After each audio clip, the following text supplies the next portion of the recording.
Alright guys, Russell with Finding Our Happy here, and today we're in the RV and we're working on the Maxxair Maxxfan.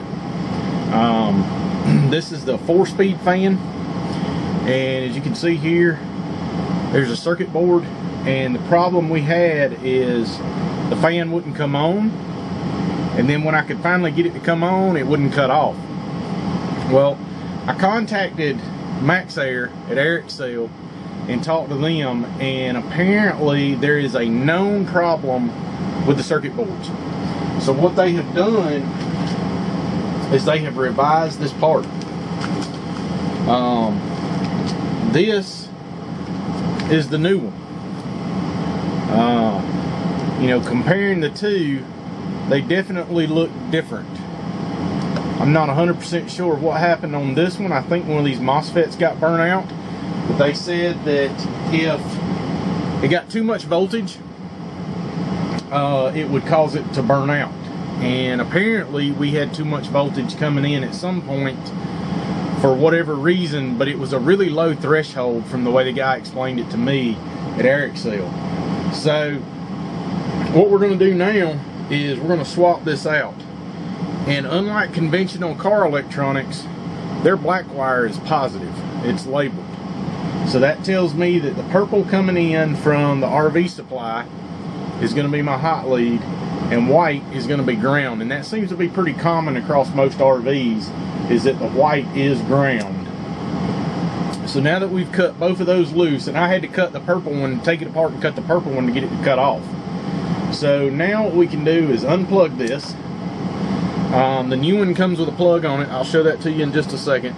And one of the things that was catastrophically amazing to me is that they give you this long section of wire, and I don't know if they're anticipating you having to run it for a distance or what exactly is going on there, but the new one is basically the same way. It's got an extended amount of wire on it. Now this is a 12-volt side here, and I'm sure that there is probably still power on it, but because I have it isolated, I'm not that worried about it.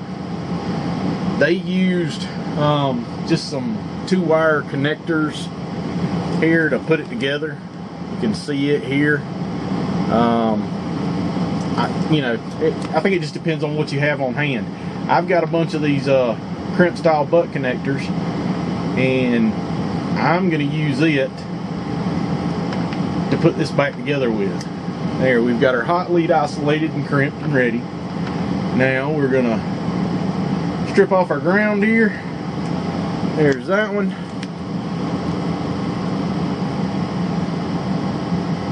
And for those of you that aren't familiar, most of these crimpers have color codes on them. This one's red, and then blue and yellow goes up here. Those are bigger, and it gives you the wire gauge size there. So get that one slid in and crimped in place. There we go. Now we're ready for this new module. Now, just like the other one, they sent a tremendous amount of wire with it, as you can see. So I know that my hot lead is coming in right here, and if we tuck it back up in here, once I tuck this in, I need this control board to be over here in this corner, because this is where it goes. So what we're going to do is I'm just going to pull these out to about the same length, give me a little extra, and I'm going to cut the excess off. I already know that the black is my positive, so we'll strip the end of it off. Now we'll come up here to our purple. We'll get it in our red slot just like we did before.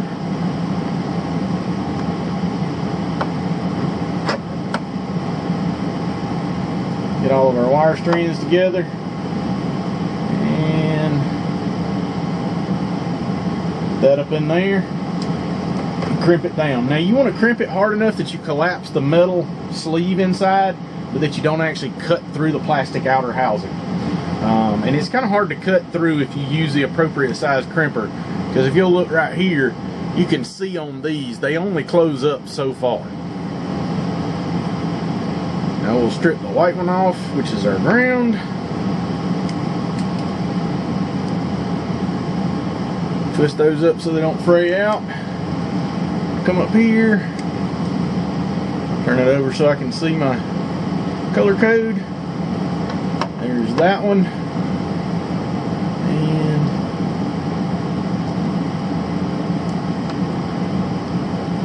there we go. Now, we've got our power hooked up. We're going to color match our wires and our plug, which it should only plug one way because it's notched. We're going to plug that in. And now we have our switch, which has our speeds and our off button. So we'll try this. And there we go. So our fan works. We're on speed 1 now. So I'm going to cut that back off.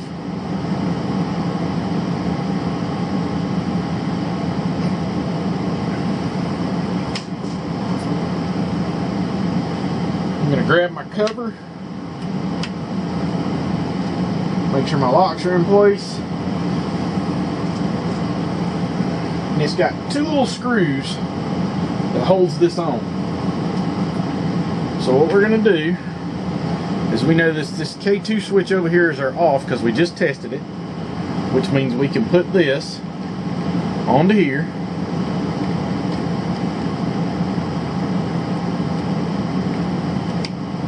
Get everything lined up. And these screws have little plastic washers on them to help isolate them and not damage the circuit board.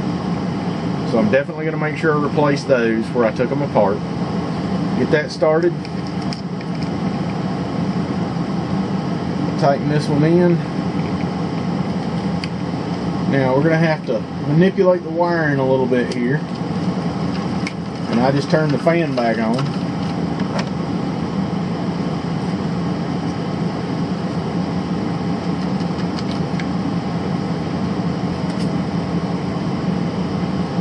Washer fell off. Put that back on. Put this one into this board.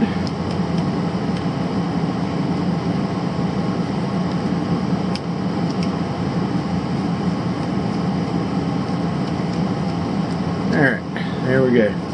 Now I'm just going to confirm operation on this. Everything's out of the way. We'll hit our speed 1, 2, 3, 4. Off. Alright. I'm going to let the fan stop turning. And then once the fan stops turning, we're going to get all this tucked up in there. So basically, I now have to hide all this up inside. Luckily, there's enough room inside of here to actually get these tucked in out of the way, where you don't have to worry about 1, pinching them, or 2, them rubbing on the fan.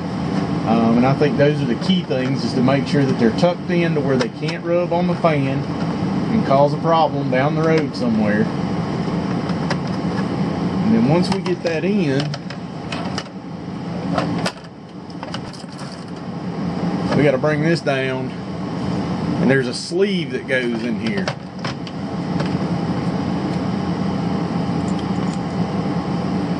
And the handle pushes up through. This is to open and close the vent.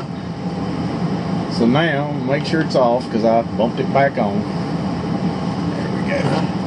Now I got to get this up here, get it lined up. Okay.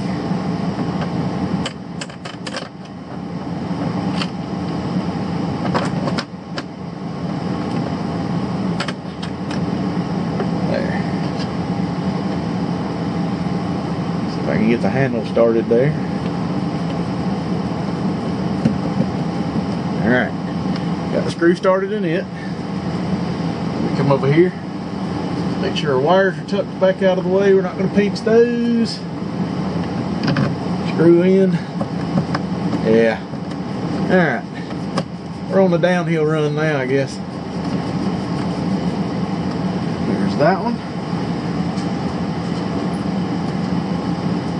This has 4 screws in it that holds it on, and then that handle assembly has a long screw through the center of it. that you have to take out in order to take this down. So what we'll do is we'll run these up, and I just do this stuff hand tight. I don't try to over tighten it and break the plastic. And if it doesn't go in relatively easy, since it's already got threads in it, don't force it. Put our last screw in right here. Just like that. Come back over here and check this one. We're good there. Our handle's still loose, so we're going to tighten it up. And I'm actually going to pull it down and hold it to tighten it. Now,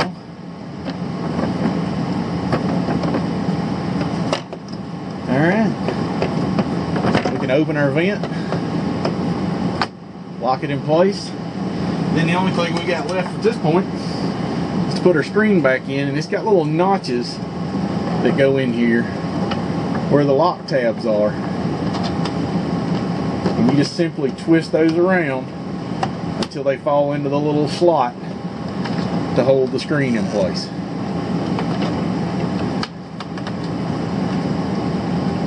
Man, I got that open. I can feel the heat coming in. I got the air running right now, trying to keep it a little cooler in here. Okay, we've got our fan in place. Just turn it on low. Looks good. So that's got our fan fixed. Like I said before, what it was doing was apparently something on this circuit board went bad. I'm not sure if it was one of the MOSFETs here. The capacitors look good, so I don't know. But apparently something on this burns out if it gets over, and I can't remember if he said 13.6 volts, give or take. And I guess at some point we peaked that voltage somehow. So, all right, guys. I really appreciate y'all tuning in. Hope y'all enjoyed the video. Give us a thumbs up, ask questions and comments below, and don't forget to hit that subscribe button. Thanks.